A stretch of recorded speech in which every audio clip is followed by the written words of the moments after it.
और मेरे प्रिय विद्यार्थियों, कैसे हो आप सभी लाडलों। उम्मीद करता हूं अच्छे होंगे। आज हमारे चैप्टर नंबर 1 विद्युत क्षेत्र का ये तीसरा वीडियो है। इससे पिछले वीडियो के अंदर हमने आवेशन की 2 विधियों का अध्ययन किया था। उसके बाद हमने 2 क्वेश्चन किए थे। आज हम बात करते हैं आगे आवेशन से संबंधित महत्वपूर्ण तथ्यों की, उसके बाद में विद्युदर्शी और उसके बाद में आवेश के मात्रक और विमा की चर्चा करेंगे। पिछला वीडियो लंबा हो जाता इसलिए हमने आवेशन की विधियों की बात की थी। आज हम चलते हैं आवेशन से संबंधित महत्वपूर्ण तथ्यों की बात कर लेते हैं। अब इसका मतलब क्या हुआ कि जब हम किसी वस्तु को आवेशित करते हैं तो उस पर कुछ ऐसे तथ्य लागू होते हैं, कुछ ऐसे अवधारणाएं हैं वो लागू होती है। उसी चीजों को हमें समझना है। तो इसके अंदर पहला पॉइंट है, उसमें लिखा हुआ है कि वस्तु के आवेशन के लिए, जब हम किसी वस्तु को आवेशित करते हैं तो उस वस्तु के आवेशन के लिए इलेक्ट्रॉन उत्तरदायी होते हैं। कौन उत्तरदायी होते हैं? इलेक्ट्रॉन उत्तरदायी होते हैं, न कि प्रोटॉन। क्यों नहीं होते हैं? इसका कारण क्या है? क्योंकि परमाणु की कक्षाओं में इलेक्ट्रॉन उपस्थित होते हैं, जबकि परमाणु के केंद्र पर यानी कि नाभिक में प्रोटॉन स्थित होते हैं। तो किसी भी परमाणु में से इलेक्ट्रॉन को बाहर निकालना आसान काम है, जबकि प्रोटॉन को बाहर निकालना काफी मुश्किल काम है। काफी ज्यादा एनर्जी की आवश्यकता होती है और उतनी एनर्जी पृथ्वी सतह पर उत्पन्न करना मुश्किल है।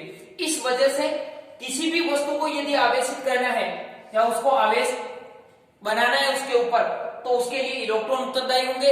यदि इलेक्ट्रॉन बाहर निकलते हैं तो वस्तु धनावेशित और इलेक्ट्रॉन ग्रहण करती है तो वस्तु ऋणावेशित हो जाती है। क्योंकि प्रोटॉन को नाभिक से बाहर निकालना आसान नहीं होता है, तो ये इसका कारण हो गया। बात करते हैं सेकंड पॉइंट की।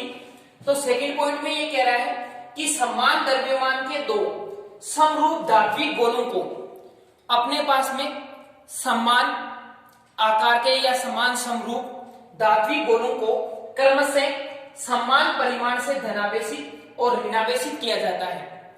ध्यान से समझना, अपने पास में कोई भी 2 धातु के गोले हैं जो समरूप है यानी कि एक जैसे हैं और दोनों पर समान प्रकृति का या समान मात्रा में हमें चार्ज लाना है। एक पर धनावेश लाना है और दूसरे पर ऋणावेश लाना है। तो क्या होता है कि जिस पर ऋणावेश आया है यानी कि ऋणावेशित जो गोला है उसका द्रव्यमान क्या हो जाता है? बढ़ जाता है। द्रव्यमान क्या हो जाएगा? बढ़ जाएगा। और जो धनावेशित गोला है उसका द्रव्यमान क्या हो जाएगा? घट जाता है। अब ऐसा क्यों होता है, इसी चीज को हमें समझना है। तो देखो ध्यान से, अपने पास में 2 गोले हैं तो हमें क्या करना पड़ेगा? एक गोले में से इलेक्ट्रॉन निकालने पड़ेंगे और दूसरे गोले को इलेक्ट्रॉन देने पड़ेंगे, क्योंकि इसमें से जितना इलेक्ट्रॉन निकलेगा उतना इलेक्ट्रॉन उसमें जाएगा, तब इसके ऊपर धनावेश और उसके ऊपर ऋणावेश आएगा। देखते हैं, बात करते हैं। मान लो अपने पास में ये गोला है, ये दूसरा गोला है। इसमें से हमने 10 इलेक्ट्रॉनों को बाहर निकाल दिया। जब इसमें से 10 इलेक्ट्रॉनों को निकाला तो 10 इलेक्ट्रॉनों के बराबर इसके ऊपर क्या आ जाएगा? धन चार्ज आ जाएगा और इसके ऊपर 10 इलेक्ट्रॉनों के बराबर ऋण चार्ज आ जाएगा। तो दोनों पर धन और ऋण मात्रा में क्या है? समान है और प्रकृति में कैसे है? दोनों ही विपरीत है। अब किसका द्रव्यमान बढ़ा और किसका द्रव्यमान घटा, इस चीज को आप आसानी से समझ गए होंगे। देखते हैं, 10 इलेक्ट्रॉन यहां से हटे तो 10 इलेक्ट्रॉन जब हटते हैं तो वे इलेक्ट्रॉन अपने द्रव्यमान को साथ में लेकर के निकलते हैं। जब इलेक्ट्रॉन यहां से द्रव्यमान को साथ में लेके जाएंगे तो इसमें से द्रव्यमान की क्या हो जाएगी? कमी, और इसमें द्रव्यमान की क्या हो जाएगी? वृद्धि। आ गई बात समझ में? एक बार वापस पढ़ लेते हैं इस पॉइंट को। समान द्रव्यमान के 2 समरूप धात्विक गोलों को क्रमशः समान परिमाण से धन तथा ऋण आवेशित किया जाता है तो ऋणावेशित गोले का द्रव्यमान बढ़ता है और धनावेशित गोले का द्रव्यमान क्या होता है? घटता है। बात करते हैं तीसरे पॉइंट की। तो तीसरे पॉइंट में क्या कह रहा है कि प्रतिकर्षण बल है वो विद्युतीकरण का क्या है? सही परीक्षण है। यानी कि एक आकर्षण बल, एक प्रतिकर्षण बल, 2 बल होते हैं। तो जो आकर्षण बल है वो तो अनावेशित वस्तुओं पर भी लग सकता है और आवेशित वस्तुओं पर भी लग सकता है, परंतु प्रतिकर्षण बल है वो सिर्फ और सिर्फ आवेशित वस्तुओं पर ही लगता है। इसलिए उससे हमें ये पता चल जाता है कि सामने जो चीज पड़ी है वो आवेशित है या नहीं है। जैसे यहाँ पर एक वस्तु है, ये वस्तु आवेशित है या नहीं है इसका पता लगाना है, यानी विद्युतीकरण देखना है कि है या नहीं है। तो ये वस्तु यदि अनावेशित है तो जब हम आवेश को पास में लाएंगे तो भी आकर्षित होगी, परंतु यदि ये वस्तु आवेशित है तो एक आवेश को हम पास में लाएंगे, हो सकता है ये पॉजिटिव ये नेगेटिव हो तो आकर्षित हो जाए। जब हम यहाँ पर नेगेटिव आवेश को लाएंगे तो दोनों में क्या होगा, प्रतिकर्षण होगा। इससे हमें पता चल जाएगा कि ये वस्तु क्या है, आवेशित है। नहीं समझ में आते एक बार वापस देखो, ये वस्तु अपने पास में, इसको चेक करना है कि इसके ऊपर आवेश है या नहीं है। तो हमें क्या करना पड़ेगा, पहले एक मान लो कि धनावेशित वस्तु पास में लानी है, यदि आकर्षित होती है तो आकर्षित तो अनावेशित वस्तु में भी होती है, तो इससे तो पता नहीं चला। तो हम क्या करते हैं, ऋणावेशित वस्तु लाते हैं, इससे भी यदि आकर्षित हो गई, यानी धनावेश से भी आकर्षित हो रही है, ऋणावेश से भी आकर्षित हो रही है, इसका मतलब ये अनावेशित है। और यदि दोनों में से एक चार्ज से ये प्रतिकर्षित होती है तो हम ये कह सकते हैं कि ये आवेशित है। इस प्रकार से हम पता लगाते हैं। तो ये क्या बोलता है कि प्रतिकर्षण बल ही विद्युतीकरण का सही परीक्षण है, क्योंकि आकर्षण बल तो अनावेशित वस्तुओं पर भी लगता है, यानी कि अनावेशित वस्तुएं हैं वो आकर्षित होती हैं। बात करते हैं 4 नंबर पॉइंट की।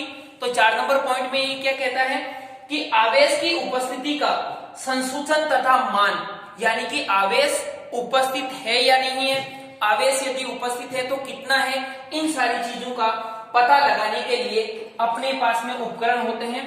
स्वर्णपत्र विद्युतदर्शी एक तो, दूसरा अपने पास में उपकरण होता है इलेक्ट्रोमीटर, तीसरा उपकरण होता है वोल्टामीटर और चौथा उपकरण होता है प्रक्षेप धारामापी। ये अपने पास में 4 ऐसे उपकरण हैं जिनकी सहायता से हम ये पता लगा सकते हैं कि किस वस्तु पर किस प्रकृति का और कितने मान का आवेश है। तो इस चैप्टर के अंदर हम इस उपकरण को पढ़ेंगे, यानी कि स्वर्णपत्र विद्युतदर्शी की चर्चा हम इस चैप्टर में करेंगे। बात करते हैं 5 नंबर पॉइंट की। तो 5 नंबर पॉइंट में क्या कहता है कि जब 0.1 एंगस्ट्रॉम, एंगस्ट्रॉम का मतलब 10 की घात -10 मीटर, जब 0.1 एंगस्ट्रॉम से 10 एंगस्ट्रॉम तरंगदैर्घ्य प्रास की, यानी कि 0.1 एंगस्ट्रॉम से 10 एंगस्ट्रॉम तरंगदैर्घ्य की एक्स किरणों को यदि हम किसी धातु की सतह पर डालते हैं, कोई भी धातु हो, उस धातु की सतह पर यदि हम एक्स किरणों को डालते हैं, डालने पर या आपतित करने पर, तब पृष्ठ से इलेक्ट्रॉन क्या होते हैं, बाहर निकल जाते हैं। यानी कि जब हम क्या करेंगे, एक्स किरणों को किसी धातु की सतह पर डालेंगे तो धातु की सतह पर डालने से क्या होगा, वहां पर परमाणु होंगे और उन परमाणु की कक्षाओं में क्या होगा, इलेक्ट्रॉन होगा। तो वो इलेक्ट्रॉन क्या करेंगे, ऊर्जा को ग्रहण करेंगे और ऊर्जा ग्रहण कर करके उस कक्षाओं में होते हुए उस परमाणु को छोड़ करके बाहर निकल जाएंगे। तो सतह कैसी हो जाएगी, आवेशित हो जाएगी। तो ये 5 पॉइंट हमने किसके अंतर्गत पढ़े हैं, आवेशन से संबंधित महत्वपूर्ण तथ्यों के अंतर्गत पढ़े हैं। अब हम बात करते हैं नेक्स्ट पॉइंट की, जो कि अपने पास में है विद्युतदर्शी। इसका नाम स्वर्णपत्र विद्युतदर्शी भी है और विद्युतदर्शी भी है। चर्चा करते हैं इसकी।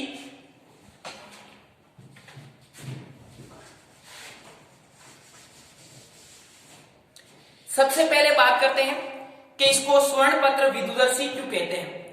तो मैं आपको बता दूं, इस उपकरण के अंदर क्या होता है, 2 सोने की पत्तियां लगी हुई होती है, यानी 2 सोने की क्या होती है, ब्लेड लगी हुई होती है। इस वजह से इसको स्वर्णपत्र बोला जाता है।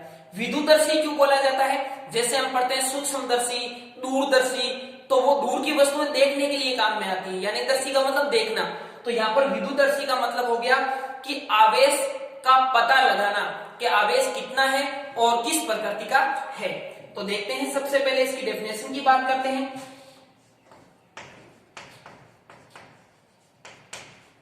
परिभाषा, तो परिभाषा क्या होगी, ध्यान से समझना, याद हो जाएगी। परिभाषा में ये कहता है कि एक ऐसा सरल उपकरण जिसकी सहायता से किसी वस्तु पर आवेश की प्रकृति, आवेश के मान तथा आवेश का संसूचन किया जाता है, उस उपकरण को क्या बोलते हैं हम, विद्युतदर्शी बोलते हैं। वापस सुनना ध्यान से, ऐसा सरल उपकरण या बिल्कुल सिंपल उपकरण जिससे हम क्या करते हैं, किसी वस्तु पर उत्पन्न जो आवेश है उस आवेश का संसूचन, उस आवेश की प्रकृति और उस आवेश का मान, संसूचन, प्रकृति और मान ज्ञात करने के लिए काम में लेते हैं। उस उपकरण को बोलते हैं स्वर्णपत्र विद्युतदर्शी या फिर विद्युतदर्शी। अब बात करते हैं ये होता क्या है। इसकी एक तो है बनावट और एक है इसकी क्रियाविधि, दोनों को अच्छे से समझना। सबसे पहले हम चलते हैं बनावट पर। तो बनावट में क्या होता है,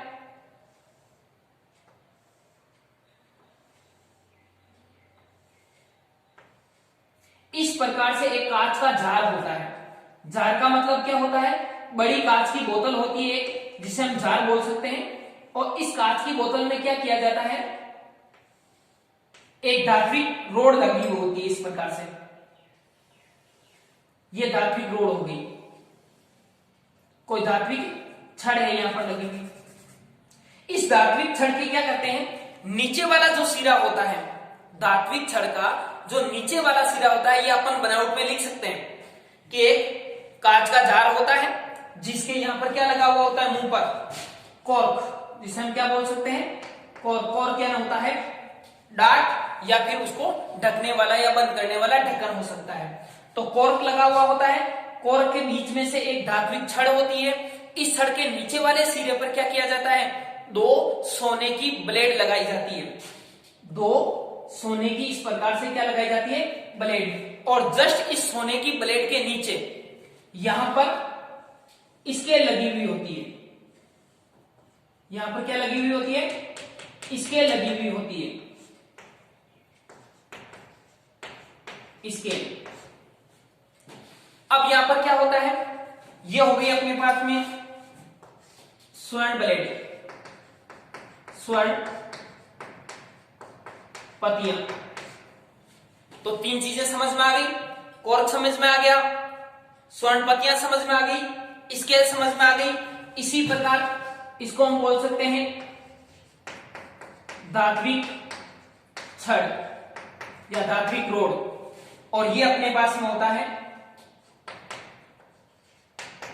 कांच का जार, कांच का जार।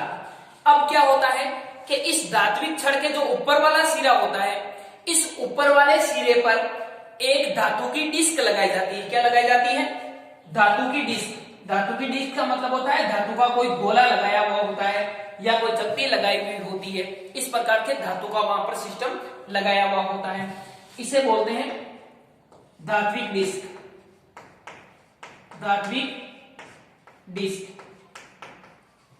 समझ में आई ये चीज। क्या किया जाता है, सबसे पहले कांच का जार लिया जाता है, कांच के जार के मुंह पर क्या लगाया जाता है, कॉर्क लगाया हुआ होता है। और उस कॉर्क के बीचों बीच एक धात्विक छड़ डाली जाती है उस जार के अंदर। और उस छड़ के नीचे वाले सिरे पर क्या किया जाता है, दो स्वर्ण पत्तियां लगाई हुई होती है। और उन दोनों स्वर्ण पत्तियों के जस्ट नीचे एक स्केल लगी हुई होती है, जो कि पैमाना मापने के लिए, धात्विक ब्लेडों की चौड़ाई मापने के लिए काम में ली जाती है। अब यहाँ पर कार्य कैसे करेगा, ये तो हुई बनावट की बात। अब बात करते हैं कार्य विधि की। यहां पर लिख देता हूं मैं बनावट, जो कि अपनी कंप्लीट हो गई। अब इसके अंदर बात करते हैं क्रिया विधि की। तो क्रिया विधि क्या होगी, क्रिया विधि हमारे पास में एक वस्तु है, इस वस्तु पर कोई ना कोई एक चार्ज है। तो हम क्या करते हैं, इस वस्तु को यहां पर इसके नजदीक लेकर के आते हैं, इसके संपर्क में लेकर के आते हैं। जैसे ही मैं इसके संपर्क में लाऊंगा, जैसे मैं इसके संपर्क में लाऊंगा तो आवेश इस धात्विक डिस्क में जाएगा सबसे पहले। और धात्विक डिस्क किससे जुड़ी हुई है, धात्विक छड़ से जुड़ी हुई है, तो वो आवेश धात्विक छड़ में जाएगा। और जैसे आवेश धात्विक छड़ में गया तो वो नीचे लगी हुई स्वर्ण ब्लेड या फिर स्वर्ण पत्तियों के अंदर जाता है। जैसे आवेश सोने की दोनों ब्लेडों के अंदर आवेश गया, इन दोनों में जैसे आवेश गया, दोनों पर समान प्रकृति का आवेश जाएगा। क्यों, क्योंकि ये एक ही छड़ से जुड़ी हुई है, जिससे जुड़ी हुई है उसमें जो भी आवेश आएगा वही आवेश इसमें जाएगा और वही आवेश इसमें जाएगा।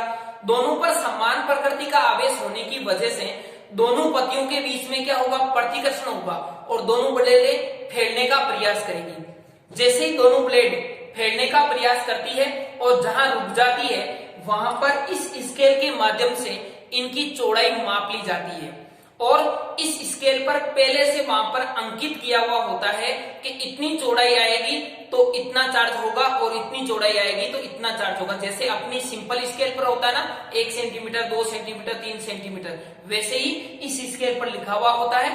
तो इन चौड़ाई को देख करके हम जो स्केल लगी हुई है उस स्केल के ऊपर माप सकते हैं कि इसका कितना मान होगा। अब बात करते हैं थोड़ी सी प्रकृति की। प्रकृति कैसे पता करेंगे कि भाई इसकी आवेश की प्रकृति क्या, मान तो यहां से देख लिया कि भाई इतना मान है, जैसे 10 गुलाम, 15 गुलाम, 20 गुलाम, 25 गुलाम जो भी है वो हमने देख लिया। प्रकृति कैसे ज्ञात करेंगे, भाई नेगेटिव चार्ज है या पॉजिटिव चार्ज है, तो इसे थोड़ा ध्यान से समझना। हमारे पास में पहले से हमें पता है कि इसके ऊपर चार्ज कैसा है, धनात्मक चार्ज है। समझ लेते हैं एक बार, इस पर धनात्मक चार्ज है। मैं इसको पास में लेकर के आया तो पास में लेकर के आएगा, ये दोनों ब्लेडें क्या हो जाएगी, धनावेशित होकर के दूर फैल जाएगी।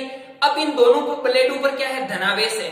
अब मैं वो वस्तु लेकर के आता हूं जिस पर मेरे को ये पहचानना है कि भाई इसके ऊपर कौन सा आवेश है, नेगेटिव या पॉजिटिव। जैसे ही मैं उस दूसरी वस्तु को इसके पास में लाऊंगा, जैसे ही संपर्क करवाऊंगा तो संपर्क करवाते आवेश इसके अंदर जाएगा। यदि ये ब्लेड पहले जितनी फैली हुई है उससे ज्यादा फैलती है तो इसका मतलब क्या हुआ कि उस पर उसी प्रकृति का चार्ज है जो पहले था।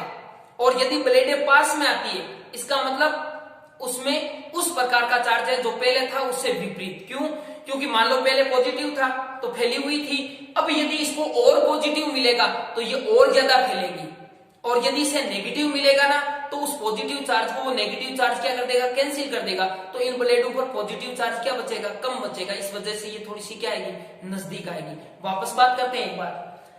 हम सबसे पहले यहाँ पर हमें ज्ञात जो होता है उस आवेश को लेकर के आते हैं और वो आवेश यहाँ पर वितरित हो जाता है और हमें पहले से पता होता है कि इस पर आवेश क्या है। फिर हम उस वस्तु को लेकर के आते हैं जिसका चार्ज की प्रकृति हमें ज्ञात करनी है। जैसे ही हम उसको पास में लेकर के आएंगे तो यदि वो पहले से ज्यादा फैलती है तो इसका मतलब उस पर वही चार्ज है जो हमने पहले दिया था, और अगर वो नजदीक आती है तो इसका मतलब पहले से विपरीत चार्ज है। तो इस प्रकार से हम चार्ज की प्रकृति का और चार्ज के मान का पता लगाते हैं। किसकी सहायता से, स्वर्ण पत्र विद्युदर्शी की सहायता से।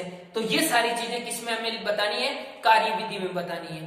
तो सबसे पहले परिभाषा में हमने क्या कहा था, एक ऐसा सरल उपकरण जिसकी सहायता से किसी वस्तु के आवेश का संसूचन, मान तथा प्रकृति ज्ञात की जाती है। उसके बाद में बनावट में हमने एक जार लिया, जार के अंदर क्या किया, ऊपर डोर लगाया यानी कॉर्क लगाया, कॉर्क के बीच में क्या लगाई, धात्विक छड़ लगाई, धात्विक छड़ के नीचे वाले सिरे पर स्वर्ण पत्तियों के जस्ट नीचे स्केल, और फिर ऊपर वाले सिरे पर यानी कि धात्विक छड़ के ऊपर वाले सिरे पर एक धातु की डिस्क लगाई, और उस धातु की डिस्क के नजदीक हम जब आवेशित वस्तु को लेकर के आते हैं तो आवेश डिस्क से होते हुए कहां पहुंचते हैं, धात्विक रोड में, और धात्विक रोड से कहां पहुंचते हैं, स्वर्ण पत्तियों में, और स्वर्ण पत्तियों फैल जाती है। तो फैलने से हम स्केल के द्वारा इसको माप सकते हैं और इसके मान को ज्ञात कर सकते हैं। ये होगी बनावट और क्रियाविधि। अब बात करते हैं थोड़ी सी, एक क्वेश्चन आता है कई बार अक्सर पूछा जाता है, मान लो बाई चांस 1 नंबर में ऐसा क्वेश्चन पूछ भी ले कि स्वर्ण पत्र विद्युदर्शी के अंदर सोने की पत्तियां ही क्यों काम में ली जाती है। ध्यान से सुनना, सोने की ब्लेड ही क्यों काम में ली जाती है। तो हम सिंपल तरीके से ये समझ सकते हैं कि स्वर्ण जो होता है यानी सोना जो होता है वो विद्युत का अच्छा चालक होता है। थोड़ा सा उसको आवेश मिलते ही उनके बीच में लगने वाला जो आकर्षण या प्रतिकर्षण बल है ना वो बहुत ज्यादा होता है। तो इस वजह से थोड़ा सा आवेश ही वो जल्दी फैलती है या थोड़ा सा आवेश घटते ही वो जल्दी नजदीक आती है। तो इस वजह से स्वर्ण यहाँ पर पनिया यूज की जाती है, पर स्वर्ण पनिया या सोना महंगा होने की वजह से आमतौर पर इसमें ज्यादातर एल्यूमिनियम की ब्लेड भी काम में ली जाती है। तो ध्यान से सुनना, इसमें क्या ली जाती है, एल्यूमिनियम की ब्लेड भी काम में ली जाती है। तो उम्मीद करता हूं आपके काफी कुछ समझ में आया होगा इस पॉइंट से। एक बार इसका स्क्रीनशॉट लो, उसके बाद में बढ़ते हैं नेक्स्ट पॉइंट पर।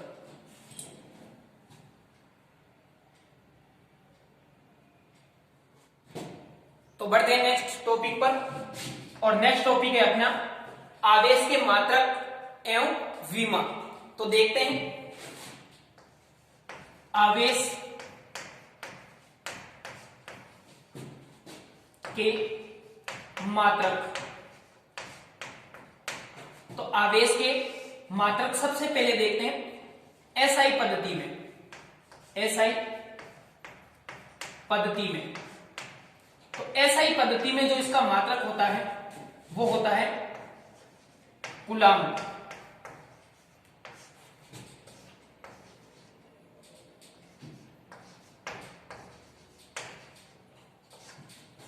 क्या मात्रक होता है? कूलाम्ब। इसको सी से लिखते हैं, ठीक है। और इसी कूलाम्ब को हम क्या बोलते हैं? Ampere into second. क्यों बोलते हैं एम्पियर इंटू सेकेंड? इस चीज को समझना, क्योंकि हमारे पास में विद्युत धारा की डेफिनेशन जो होती है, विद्युत धारा की परिभाषा जो हमने पढ़ी है, उस परिभाषा के अकॉर्डिंग क्या होता है? I बराबर Q बटा T। तो यहां से Q बराबर क्या हो जाएगा? I into T. अब देखो ध्यान से, I है वो भी 7 मूलभूत राशियों में से एक राशि है, एम्पियर इसका मात्रक होता है, टी भी 7 मूलभूत राशियों में से एक राशि है जिसका मात्रक समय होता है, और यहाँ पर Q है वो आवेश है यानी कि कूलाम्ब। तो कूलाम्ब बराबर एम्पियर इंटू सेकेंड। तो हम ये भी कह सकते हैं कि कूलाम्ब बराबर क्या होता है? Ampere into second. और वैसे इसी चीज को हम कूलाम्ब बोलते हैं। कूलाम्ब नामक एक वैज्ञानिक थे, उनके सम्मान में इस मात्रक को रखा गया। वैसे वास्तविक रूप से एम्पियर इंटू सेकेंड को ही क्या बोला जाता है? कूलाम्ब बोला जाता है। तो ये तो अपने पास में क्या हो गया? ऐसा ही मात्रक हो गया। अब बात करते हैं सीजीएस मात्रक की। सीजीएस पद्धति में, तो सीजीएस पद्धति में मात्रक क्या होता है इसका? एक होता है वैद्युत स्टेट कूलाम्ब, जिसे बोलते हैं ESU। क्या बोला जाता है? ESU। तीन ही छोटे अक्षरों में लिखा है मैंने यहां पर। E का मतलब होता है इलेक्ट्रो यानी कि विद्युत, S का मतलब होता है स्टेट, और U का मतलब होता है यूनिट, या इसका कह सकते हैं स्टेट कूलाम्ब, और इसका हो जाएगा यूनिट। तो यहां पर इलेक्ट्रोस्टैटिक या स्टेट कूलाम्ब यूनिट भी कह सकते हैं, या स्टेट कूलाम्ब मात्रक भी कहते हैं। इसी चीज को एक वैज्ञानिक थे, उनके सम्मान में भी इस मात्रक को रखा गया, जिनका नाम था फ्रैंकलिन।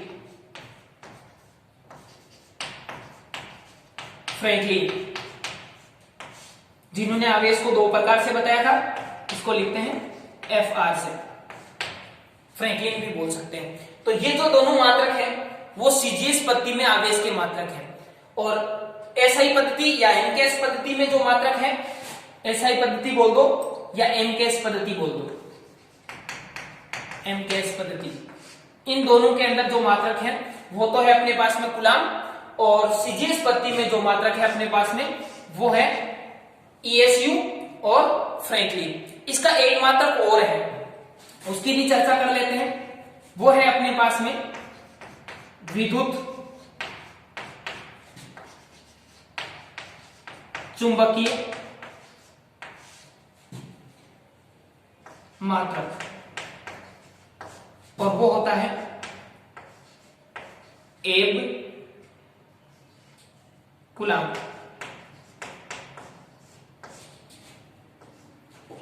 विद्युत चुंबकीय मात्रक, इसको क्या बोलते हैं? इसको बोलते हैं, ई का मतलब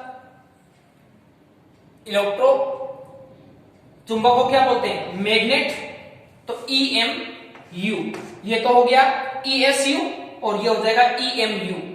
EMU बराबर होता है एब कूलाम्ब, एब कूलाम्ब, ए स्मॉल बी स्मॉल, और वैसे इसको लिखे तो ऐसा लिखते हैं एब कूलाम्ब। एब कूलाम्ब भी लिख सकते हैं इसको। तो बात करते हैं विद्युत चुंबकीय मात्रक की, जो कि एब कूलाम्ब होता है, और इसको लिखते हैं EMU यानी कि इलेक्ट्रोमैग्नेटिक यूनिट, और AB कूलाम्ब यानी कि एब कूलाम्ब। अब थोड़ी सी एक लाइन है उसकी मैं बात कर लेता हूं, यानी कि ए कूलाम्ब बराबर, ए कूलाम्ब बराबर 3 इंटू 10 की घात 9 ESU बराबर 3 इंटू 10 की घात 9 FR यानी कि फ्रैंकलिन और बराबर होगा 1/10 एम कूलाम। इस चीज को ध्यान से समझना, क्योंकि ये अपने पास में लाइन काम में आएगी न्यूमेरिकल के अंदर। जब हम न्यूमेरिकल की चर्चा करेंगे उस समय अपने पास में ये लाइन काम में आएगी, तो इस चीज को ध्यान से समझना।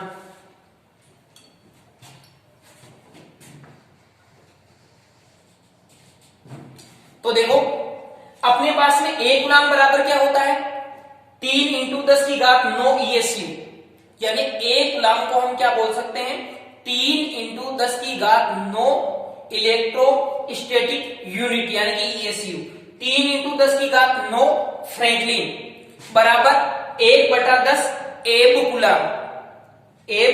कूलाम।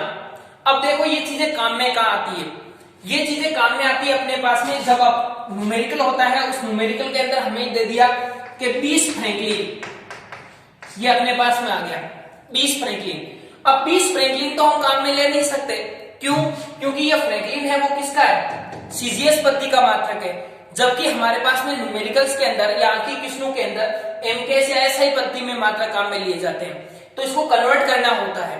तो हम ये जानते हैं यहां से कि 3 इंटू 10 की घात 9 फ्रैंकलिन बराबर होता है 1 कूलाम। ध्यान से समझना इस चीज को, 3 इंटू 10 की घात 9 फ्रैंकलिन बराबर 1 कूलाम। तो 1 फ्रैंकलिन बराबर कितना होगा, तो 1 फ्रैंकलिन बराबर होगा 1/3 इंटू 10 की घात 9 कूलाम। क्यों, क्योंकि ये जो राशि है ना वो इधर आ गई और इधर जब आएगी तो वो किस में जाएगी, भाग में। तो यहां पर 1 फ्रैंकलिन यानी कि FR बराबर 1 फ्रैंकलिन बराबर 1/3 इंटू 10 की घात 9 कूलाम। अब यहां से 1 फ्रैंकलिन बराबर, हमें 1 फ्रैंकलिन की वैल्यू प्राप्त हो गई और हमें कितने की चाहिए, 10 फ्रैंकलिन, 20 फ्रैंकलिन की चाहिए। तो हमें क्या करना है, यहां पर भी 20 से मल्टीप्लाई करना है, तो 20 फ्रैंकलिन बराबर कितना हो जाएगा, 1/3 इंटू 10 की घात 9 और यहां पर इंटू में क्या हो जाएगा 20, और ये चीज किस में कन्वर्ट हो गई, कूलाम में कन्वर्ट हो गई। देखते हैं एक बार और अच्छे से समझते हैं इस चीज को।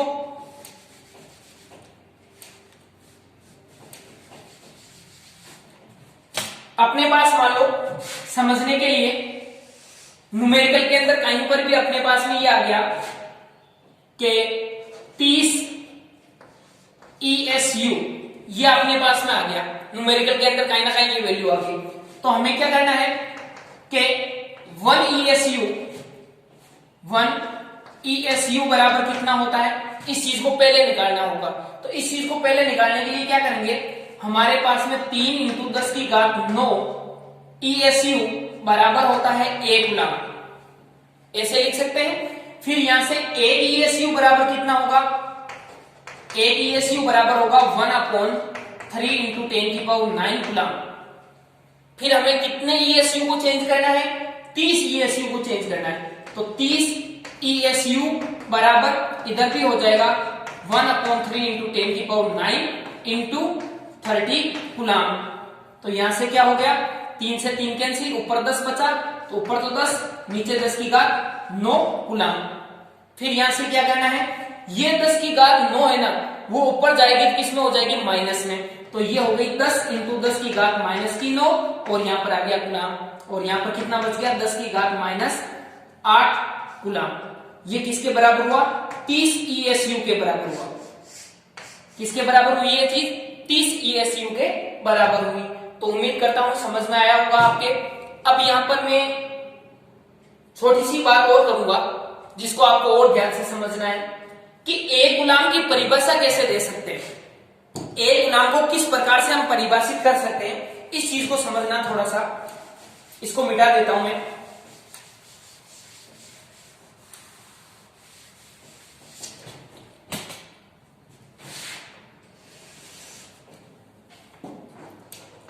एक कूलाम की परिभाषा। अब देखो ए गुणांक की परिभाषा हमेशा ही हम फिजिक्स के अंदर जब भी किसी क्वांटिटी की या किसी यूनिट की परिभाषा देंगे ना, तो हमें बाकी राशि उस राशि को एकांक बनाना है। तो एकांक बनाने के लिए मैंने अभी आपको क्या समझाया था थोड़ी देर पहले कि I बराबर होता है Q बटा T, Q बराबर हो गया I इंटू टी। अब देखो यहाँ पर आवेश है, इसका मतलब कूलाम होगा। यहाँ पर अपने पास में I और T दो राशियां और आ रही है, पर मेरे को इसको क्या बनाना है, 1 बनाना है। अब इसको जब 1 बनाना है तो इधर दो राशियां आपस में गुणा में है, तो यहाँ पर मैं इन राशियों का क्या मान लूं ताकि इसका मान 1 आ जाए। तो सीधी सीधी बात है, इसका भी मान 1 लेना पड़ेगा, इसका भी मान 1 लेना पड़ेगा, क्योंकि 1 इंटू 1 इक्वल 1। तो यहाँ पर देखो कि किसी चालक में, कोई भी अपने पास में चालक है, किसी चालक में 1 एम्पियर की धारा, ध्यान से सुनना, किसी चालक में 1 एम्पियर की धारा 1 सेकेंड तक प्रवाहित की जाए, 1 एम्पियर की धारा 1 सेकेंड तक प्रवाहित की जाए, तो उस चालक में प्रवाहित होने वाले आवेश की मात्रा 1 कूलाम कहलाती है। वापस सुनना, किसी चालक में 1 एम्पियर की धारा 1 सेकेंड तक प्रवाहित की जाए तो उस चालक में प्रवाहित होने वाले आवेश की मात्रा 1 कूलाम कहलाती है। रह जाएगा याद? थोड़ी सी बात और कर लेते हैं यहां पर, जिसमें एक बड़ा मात्रक होता है, सबसे बड़ा मात्रक किसका, आवेश का, और वो होता है अपने पास में फेराडे।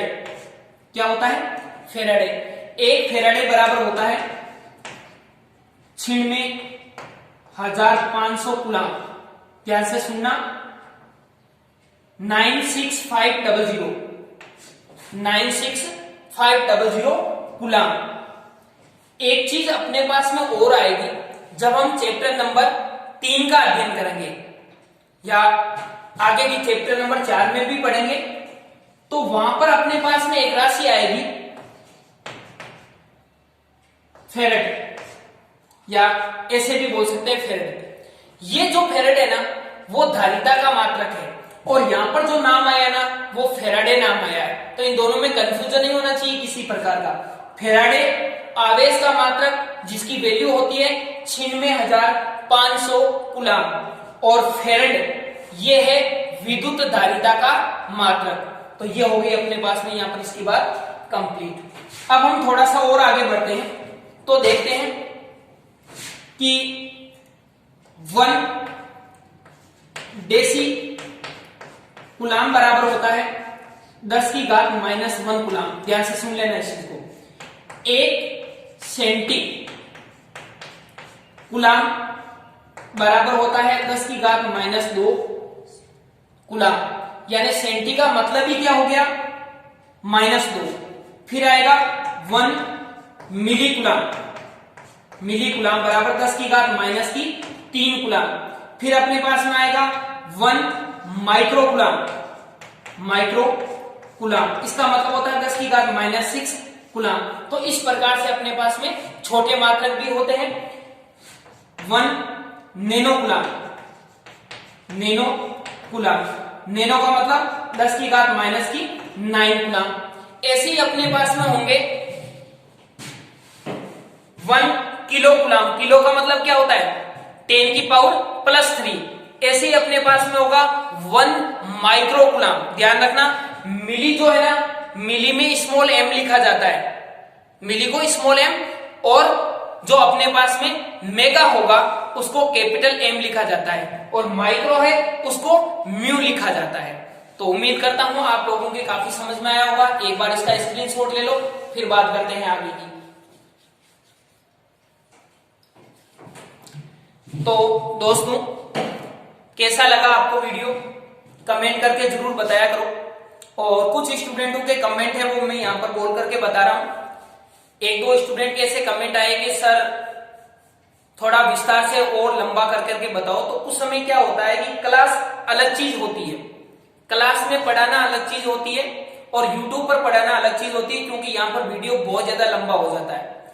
और जब वीडियो ज्यादा लंबा हो जाता है तो एक ही टॉपिक का वीडियो यदि 30 या 35 मिनट में चला जाता है तो फिर वो अपलोड होना मुश्किल होता है, एमबी ज्यादा होती है उसकी, इस वजह से इतना ज्यादा लंबा नहीं खींच सके किसी भी टॉपिक को।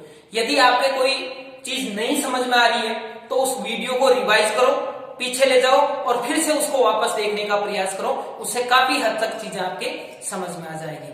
तो खुश रहिए, हमेशा स्वस्थ रहिए और पढ़ाई करते रहिए। जय हिंद।